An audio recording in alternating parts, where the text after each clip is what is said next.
Merci déjà à nos 3 premiers intervenants de cette phase un peu exploratoire. On a cette version scientifique, recherche, cette version maîtrise d'ouvrage. On vous propose une deuxième partie avec des témoignages d'entreprises. Donc j'invite Monsieur Gilles Forêt de Arbonis, j'invite tout de suite également Hugo Vigneron de Operen et Léana Msika de Doremi à nous rejoindre sur la table ronde pour recueillir leurs témoignages. Merci à vous 3. Bien sûr que les premiers intervenants, Myriam, Paul, Hélène, si vous voulez intervenir pendant cette table ronde, n'hésitez pas.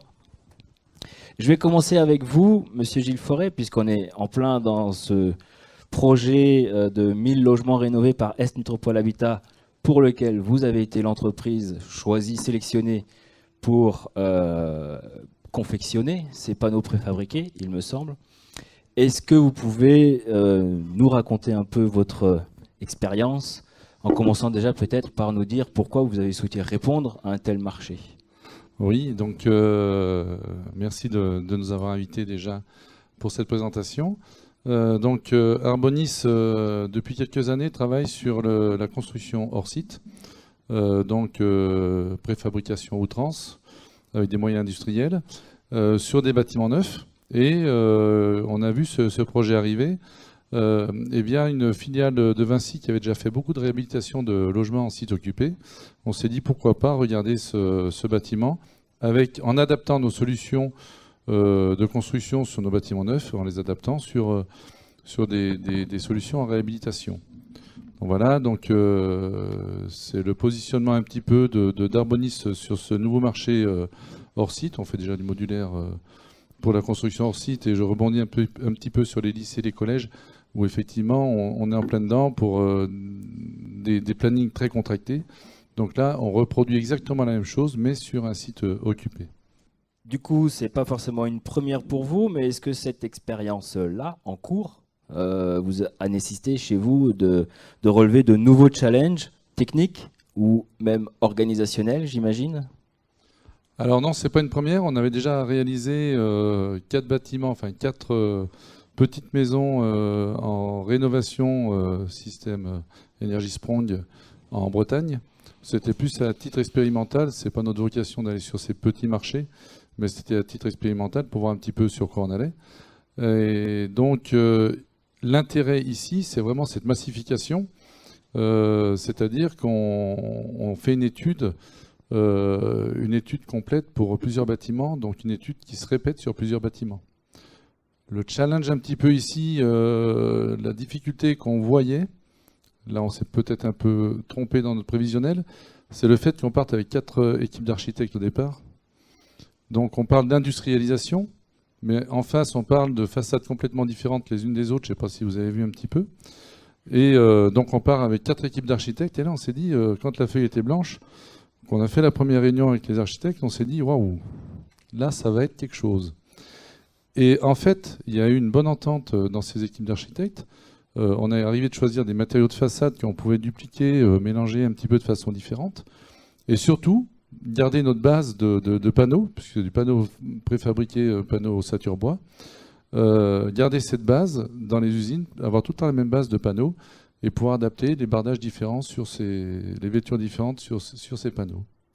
Donc voilà, ce challenge qui nous paraissait compliqué, avec un bon travail d'équipe, est devenu assez facile, en fait. Ça me permet du coup de rebondir juste sur ce que vous venez de dire sur les architectes. On l'a vu aussi avec cette massification, on se peut se poser la question aussi du rôle de l'architecte. Mais là c'est peut-être Paul Sachot qui peut nous répondre. Est-ce que l'architecte est toujours présent? Donc on le voit, oui, peut-être même plus. Mais rassurez-nous, l'architecte a toujours son rôle à jouer aussi dans la massification? Alors, parce qu'on parle beaucoup d'industrialisation. Oui, alors je vais compléter déjà le propos qu'a fait Gilles sur la question de la diversité. Alors, en fait, il faut imaginer, si vous prenez, pour pas citer un groupe genre Volkswagen, que vous preniez une Skoda, que vous preniez une Seat, que vous preniez une Volkswagen, c'est le même châssis. Pourtant, vous avez des véhicules totalement différents. Le principe de l'industrialisation sur mesure grâce à la modélisation BIM, c'est vraiment ce qu'on propose. C'est-à-dire que c'est pas, ah d'accord, on n'a qu'un seul type de revêtement avec une seule manière de pose.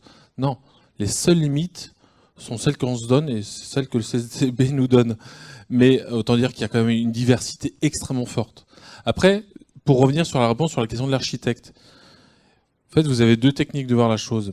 Soit vous dites l'industrialisation est une contrainte, soit vous dites l'industrialisation est une opportunité et je vais jouer sur ces pas d'industrialisation pour pouvoir construire quelque chose où les joints de préfabrication s'intégreront totalement dans mon architecture. Nous avons été accompagnés dans notre projet par Atelier Métis, qui est un architecte vraiment spécialisé dans le domaine de la préfabrication, qui a fait notamment un immeuble dans une des ZAC de Grenoble, un immeuble de logement étudiant. Franchement, je vous conseille d'aller le voir. C'est bluffant. Si on ne dit pas que c'est industrialisé, franchement, on ne serait pas capable de le savoir. Donc voilà. Après, oui, je vais être franc, j'ai aussi des architectes qui me disent « Ah bah, vous voulez quelque chose avec du BIM ? Ah bah, ça sera 5% en plus. » Donc on comprend que le BIM, c'est vraiment une contrainte pour eux. Je dis bon, bah, je comprends, vous ne souhaitez pas aller dans ce domaine, je ne vais pas vous forcer. Il y en a d'autres qui sont dans cette démarche-là. Et ce qui est intéressant chez les 4 architectes qu'on a eus, c'est d'entrée, ils ont pris ça comme une opportunité. Et on va aussi faire discuter 4 archis en même temps et qui s'entendent, des fois c'est pas toujours évident. Et là, pour le coup, ça a très bien marché. Donc, comme quoi tout est possible. Mais ce qui est vraiment intéressant, c'est que de cette réflexion, ils ont vraiment fait du brainstorming. Et le fait d'échanger sur, bah tiens, là, tel joint de façade, je vais plutôt le traiter comme ça. Ah, c'est pas bête, parce que tiens, tu me donnes une idée, pour le mien, c'est avec un autre matériau, mais je vais aussi le traiter comme ça, c'est pas mal. Donc, ce côté de balle, un peu de ping-pong, c'est top. C'est top, mais pour le coup, c'est presque pas à moi de le dire, c'est presque à eux d'en parler. Mais tout à fait. Ils ne sont pas là. Mais on leur laissera la parole s'ils sont là dans la salle ce soir, bien sûr, qui pourront intervenir et poser leurs questions. Ou leurs témoignages, bien sûr. Gilles, pour finir, auriez-vous peut-être, comme vous êtes les 2 pieds dedans, des conseils à donner à vos collègues par rapport à votre expérience de quelques mois déjà vécue, même plus, puisque la préfabrication, vous l'avez imaginé il y a plus longtemps que ça. Le chantier a démarré, Paul l'a dit, au mois de juin, à peu près. Vous en êtes à quelques mois d'expérience sur la pause, j'imagine. Non, alors, donc là, ça va démarrer. Pour l'instant, il n'est pas démarré. Il va démarrer bientôt. On a fait de la façade classique. Voilà, il y a les façades classiques qui sont démarrées. Après, il y a les protos qui sont faits, qui sont validés. Et aujourd'hui, on va travailler sur à partir de novembre, sur les mises en place. Voilà. D'accord. Donc pour l'instant, vous en étiez encore à la phase préfabrication. Tout à fait. Mais peut-être déjà des conseils. Alors les conseils. Bon, je vais mesurer un peu mes propos. Donc aujourd'hui, notre crainte, c'était vraiment sur cette pluralité d'architectes, sur tout ce qui était aussi choix des matériaux pour les isolants. Moi, si j'ai un conseil à donner, c'est de déjà bien s'encadrer avec des gens qui se connaissent bien, enfin qu'on connaît bien, des gens qui comprennent aussi nos métiers. On a des métiers d'industriels et c'est plus du tout... ça n'a plus rien à voir avec des métiers de traditionnels, ce qu'on faisait avant sur place. On peut arriver de mamailler un petit peu, de modifier. Aujourd'hui, quand la production est lancée, elle est lancée. Parce que là, il faut quand même comprendre que même la vêture est posée en usine. Donc, quand c'est lancé, on ne peut plus changer. Donc aujourd'hui, il faut vraiment bien préparer son chantier. Tout se joue dans la préparation de chantier. Et l'entreprise seule ne peut pas y arriver. Il faut vraiment que ce soit l'ensemble de l'équipe. Donc il faut que cette équipe soit soudée. Ça, c'est la priorité. Après, Paul a beaucoup insisté sur un sujet, et c'est vrai que c'est un peu le sujet qui nous préoccupe aujourd'hui dans nos métiers du bois, c'est après les réglementations.